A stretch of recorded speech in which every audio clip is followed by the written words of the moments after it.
Good evening, NicNackers. So I have watched YouTube videos that show pantries and how they're laid out and some of the things that are in them, and I enjoy those. So I thought I'd bring you along and just kind of give you a tour of my shelves and what I have on them.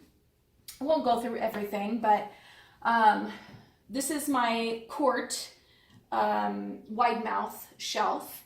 And I have both of my quarts, well, pretty much all of my shelves actually, arranged similarly. So I start out with my pickles on the top shelf, and I have pickled asparagus, there's pickled green tomatoes, some regular pickles, some mixed veggies, some more asparagus, and then we go into sauerkraut, and there's some tomatoes there. Then we get into our fruits. So I have some strawberries there and some grape juice, some pears, and then after all of the water bath stuff, I start my pressure canning.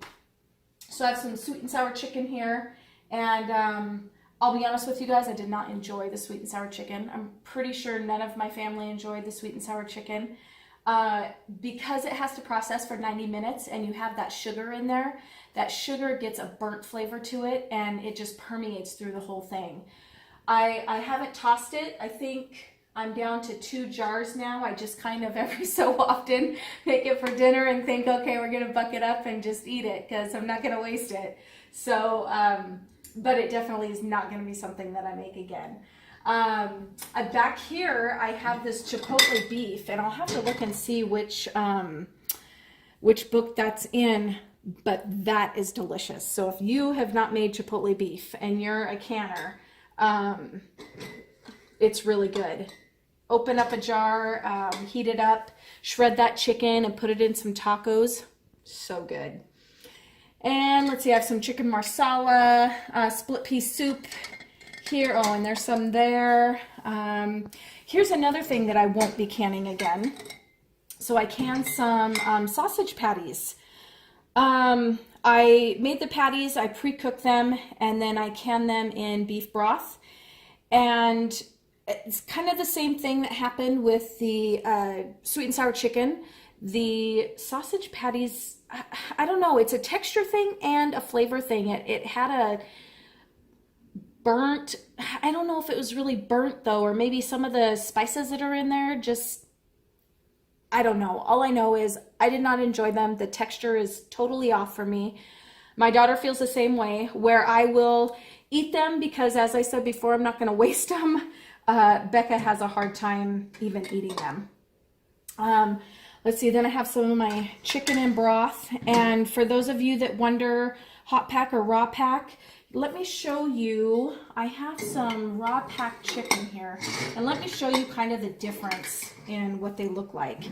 So here's a jar of raw packed chicken, and you can see where that chicken is kind of cooked up against the edges and it leaves that film.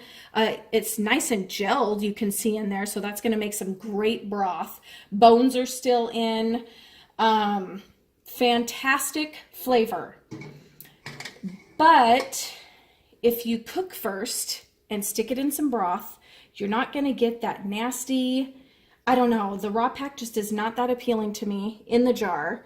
This one looks much more appealing visually. Taste-wise, either one is really good. The raw pack, you're going to get more of a shredded kind of chicken.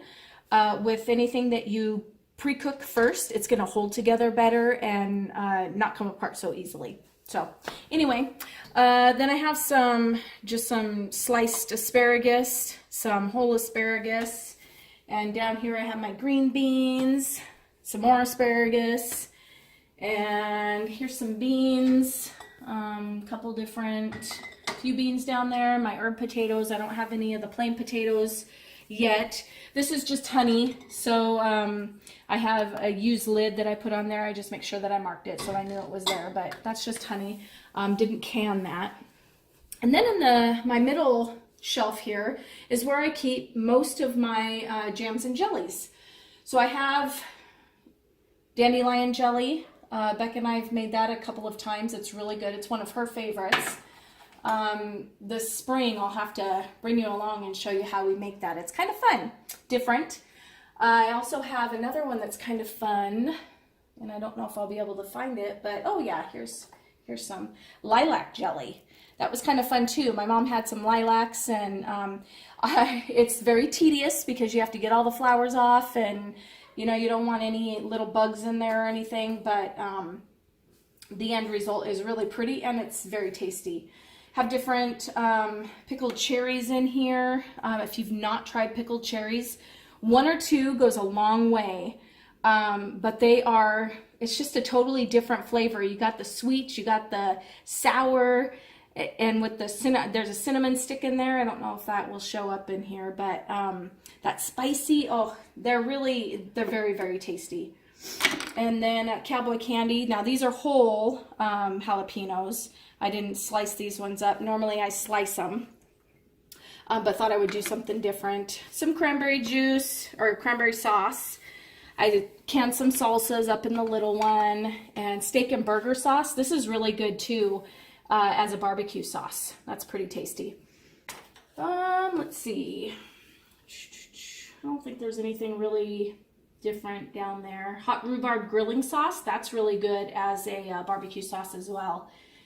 A couple of relishes down there. So I have, oh, I see a red pepper pineapple jelly. This I made last year. I think it was last year.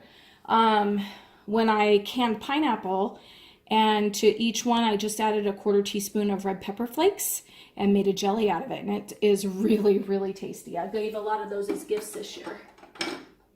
That and apple serrano jelly, but I don't think I have any more of that. And these are my regular mouth quart jars. So at the top, again, I start with the pickled items. There's a couple jars of pickles back there. This is some coleslaw. Nasty. There's lots of people in the canning world that love this coleslaw. To me, it was not good. No, I won't do that. We have 2 jars left, and I won't be making more of that. And then all my tomatoes, my tomato water. I have a couple spaghetti sauces left down there.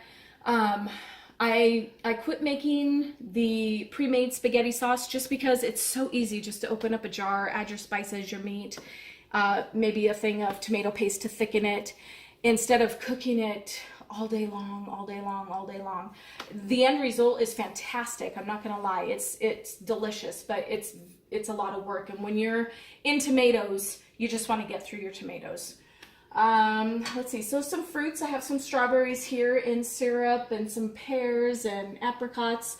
And this year I did, and I'll show you the difference between the two. So with my apricots, I did not pre-cook them. I just put them in and put the syrup over them, canned them up. And with the pears, I heated them up first, and then I jarred them up. And you can tell the difference in the floaters. So I think I've been converted over to pre-cooking my fruits just to get that excess air out, and I think they look better in the jars. And I pre-cooked my plums here. I don't know how well that'll show up, but and I opened up my first jar of these the other night, and they were delicious. They have, as Becca says, kind of a raisiny flavor to them, so if you don't like raisins, you might not enjoy those. I love raisins, and I thought they tasted more like prunes instead of raisins, but anyway, I thought they were really good. Some pie filling, and then I have some juices, and this, now we're into my pressure cooking.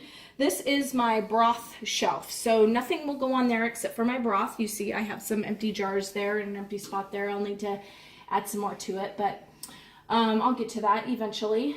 When I was doing my asparagus over there, I had ran out of my wide mouth jars, and so I started putting them into my regular mouth jars. And so there's some asparagus, and then we get into soups, and there's some honey ginger carrots, which I haven't tried yet.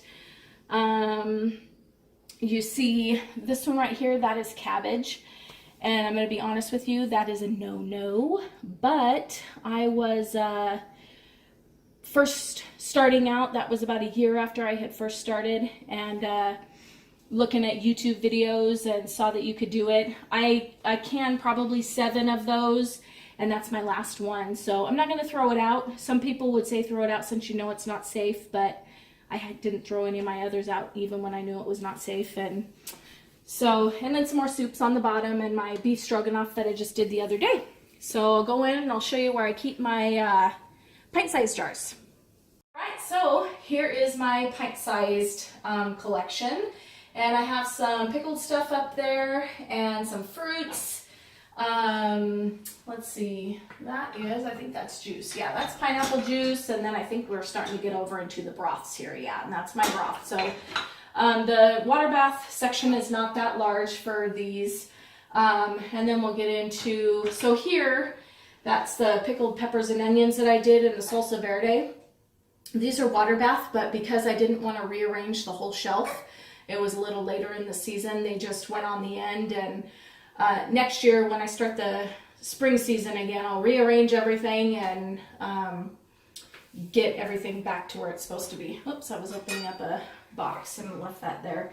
And then we have my regular mouth, pint size, and start off the same with all the pickled stuff. And then over into the salsa area, and there's some sweet and sour sauce, some ketchup. The ketchup, if you look at it and see how dark it is, this room's kind of dark, so it may not come through, but if you can tell between the sweet and sour sauce and the ketchup, I had cooked that in a crock pot and burnt it. And I have used that in crock pot recipes that have other things added to it, so it dilutes that burnt flavor, and so that wasn't a total waste. It's not one that I actually use just ketchup with, but for other things it's okay. And then some more water bath stuff, some pickled stuff, some fruit. There's some pineapple, that's the faux pineapple, strawberries, rhubarb, and that is some plum sauce, which I think I showed you guys, and that stuff is delicious. And then we have some peach syrups, we have some juices, pineapple juice, there's some apple juice back there. And then we get into the pressure can of my regular mouth pint-sized jars, and there's some ground beef in there. Pre-cook your ground beef, and then you add some broth to it. And I did this, I think, last year. And the texture for me is a little off. It's kind of soft, and I don't know how to explain it. It's not that crunchy, dry ground beef that you're used to. It's moist and soft. But if you're going to use it in like tacos, you just empty it out, cook it down really well, add your taco seasonings, and it works great. Becca actually prefers this over my regular ground beef. So that was a hit. I'll probably make some more of that when I run out. And then the frozen veggies, I showed you guys those. And then down there on the end is some cranberry lemonade. Let's see, down here some more frozen veggies, green beans and broth, mushroom soup, and some more salsa. So that is my pint-sized jars. All right, and here I have my last set of shelves. So this is one that I just got yesterday, actually, because I have a tendency to go to the store, and when something is on sale, I buy it. And then because I know it's not something I'm going to be using upstairs in my grab-and-go pantry that I have, you know, just in the kitchen, I just leave it on the floor downstairs in our unfinished basement. And so I had a huge pile of food down there. And my husband kept telling me, why don't you do something with that? Why don't you just throw it down there? And I'm like, oh, it's not even that much food, you know, just keep adding, just keep adding. And today he was out of town, and I thought, you know, I think I'm going to get a shelf, and I'm going to clean all that area up for him. And I did, and I was so surprised by how much food was down there. There's a lot of food there. So, you know, yes, I can pineapple, but these actually I got on sale at, I think Thanksgiving last year, when I had never canned pineapple. They just had never gone on sale at a price that I was comfortable paying, so I would just buy cans of pineapple. And since then I have canned pineapple, but obviously I still have my jars. So when pasta goes on sale, I buy a bunch of them, bring them home, throw them. This whole box right there, that's full of the bags of pasta. And I'm a huge fan of Kraft macaroni and cheese. Please don't judge. I love homemade mac and cheese, and I'll buy the cheap boxed mac and cheese, but there is nothing that is as good as Kraft mac and cheese. It's just tasty. So have a couple of boxes of those, and when they go on sale, I'll buy them again. Lots of olives, cream of celery, cream of chicken, corn, green beans, cake mixes. Don't ask me why I have so many cake mixes. We don't even make cake that often. But they are nice if you want to dump cake, or if you have a sweet tooth but you don't want to take the time to find a recipe and measure everything out. I mean, you dump a box and you add your egg and your oil and you're good to go. I have some chicken stuffing over there. I think there's some turkey back there as well. And those are actually really good for meatloaf. I don't know if you guys have ever had the stuffing meatloaf, but it's really tasty. So in fact, that's on my menu, I think, for this month. So when I do it, I'll bring you along and show you how it turns out. Some scalloped potatoes, some crackers, there's some cereal back there. And please don't judge me on this, but I have a ton of peanut butter and a ton of mayo. Yes, we eat a lot of it, but I'm not sure that we eat enough to justify having that much on hand. So, but we'll be eating a lot of it. In fact, Becca, today when she saw how much peanut butter was there, she said, "Mom, can I make some peanut butter cookies and throw them in the freezer?" And I said, as long as you make enough that it uses at least one entire jar. So she did 2 batches of peanut butter cookies. We sent some home with a friend, and we'll throw the others in the freezer, or maybe we'll just munch on them. Lots of flour, lots of sugar, lots of powdered sugar, marshmallows, brown sugar.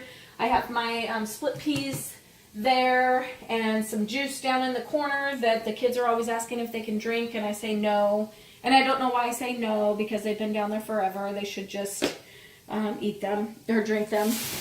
I have a few bags here. Those still have canned goods in them.